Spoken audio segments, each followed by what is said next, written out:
الحمد لله وحده والصلاة والسلام على من لا نبي بعده.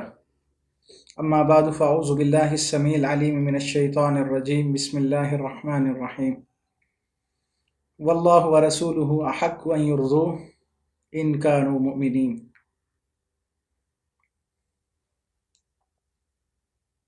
ایک انسان کی زندگی کا سب سے بہترین لمحہ وہ ہوتا ہے جب اس کی وجہ سے کسی دوسرے انسان کے چہرے پہ مسکراہٹ ہوتی ہے، اور ایک انسان کی زندگی کا بدترین لمحہ وہ ہوتا ہے جب اس کی وجہ سے کسی دوسرے انسان کے چہرے پہ غم اور پریشانی ہوتی ہے۔ یہ ساری زندگی کا نچوڑ اور خلاصہ ہے کہ آپ کی وجہ سے کسی دوسرے کے چہرے پہ ہنسی آئے، مسکراہٹ آئے، لیکن آپ کی وجہ سے کسی دوسرے کے چہرے پر غم اور پریشانی نہ آئے۔ ایک بیٹے کے لیے خوش نصیب لمحہ وہ ہوتا ہے جب اس کی وجہ سے اس کا باپ مسکراتا ہے، اس کی ماں مسکراتی ہے۔ اگر میری وجہ سے میرا باپ مسکرائے تو میں خوش نصیب، میری وجہ سے میری ماں مسکرائے تو میں خوش نصیب، میری وجہ سے میرا کوئی دوست سجن یار مسکرائے تو میں خوش نصیب، میری وجہ سے میرا کوئی استاد تعلق دار مسکرائے تو میں خوش نصیب۔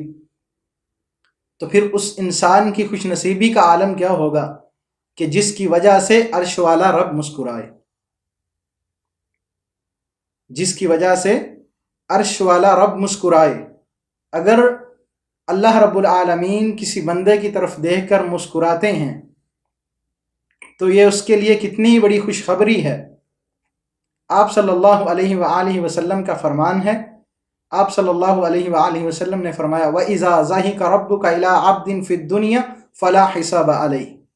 اگر اللہ رب العالمین کسی بندے کی طرف دیکھ کر دنیا کے اندر مسکرا دیتے ہیں فَلَا حِسَابَ عَلَيْهِ، تو کل قیامت والے دن اس کا حساب نہیں ہوگا۔ کتنی بڑی خوشخبری ہے، کتنی بڑی بشارت ہے اس بندے کے لیے کہ جس کی طرف دیکھ کر عرش والے مالک مسکراتے ہیں۔ چند اعمال ایسے ہیں کہ جن کی کرنے کی وجہ سے اللہ رب العزت مسکراتے ہیں۔ سب سے پہلا عمل، وہ مجاہد جو اللہ رب العزت کے راستے میں نکلا ہے، علی کلمۃ اللہ کے لیے، اللہ کے دین کی سربلندی کے لیے لڑ رہا ہے، میدان جہاد کے اندر ہے، یا تو سارے کے سارے شہید ہو گئے یا سارے واپس پلٹ گئے، اور یہ اکیلا لڑ رہا ہے اللہ کے راستے میں، اللہ رب العالمین اس مجاہد کی شجاعت اور بہادری کو دیکھ کر مسکراتے ہیں۔ اور دوسرا بندہ قام من اللیل، جو رات کے وقت اٹھا، فتوضا، وضو کیا، فاستفتح القرآن، اور قرآن مجید کو کھول لیا، قرآن مجید کی تلاوت شروع کر دی۔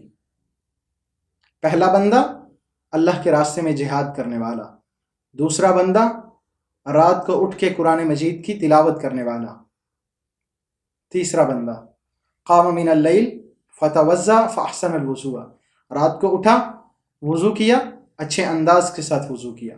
دوسری حدیث کے الفاظ ہیں فاسبغ الوضوء، وضو اچھے انداز سے کیا۔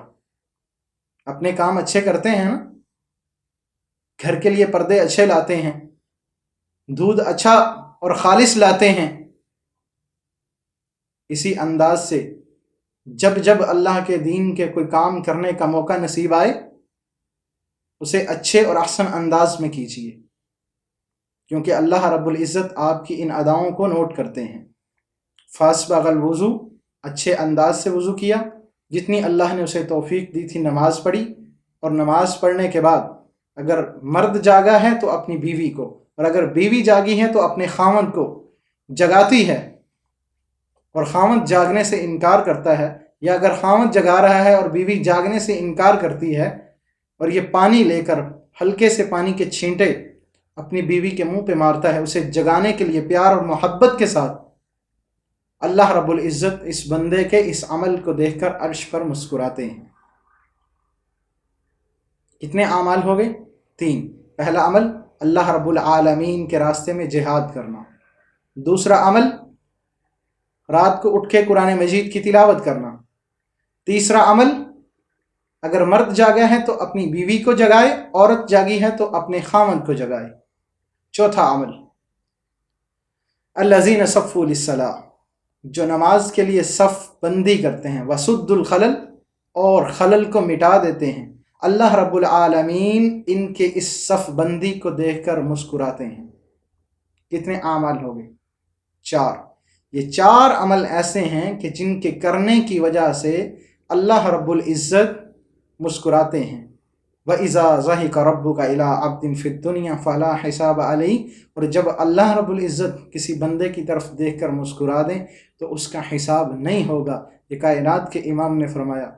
تو آج ہمیں ضرورت اس بات کی ہے کہ ہم ان اعمال کو اپنی زندگیوں میں لائیں اور زیادہ سے زیادہ کوشش کریں کہ ہم ان اعمال کو بجا لائیں کہ جن کی وجہ سے عرش والے مالک مسکراتے ہیں، اور عرش والے مالک کی مسکراہٹ کا مطلب یہ ہے کہ ہم اللہ رب العزت کی رضا حاصل کر لیں، کیونکہ ہماری زندگی کا مقصد یہی ہے کہ ہم سے اللہ راضی ہو جائے۔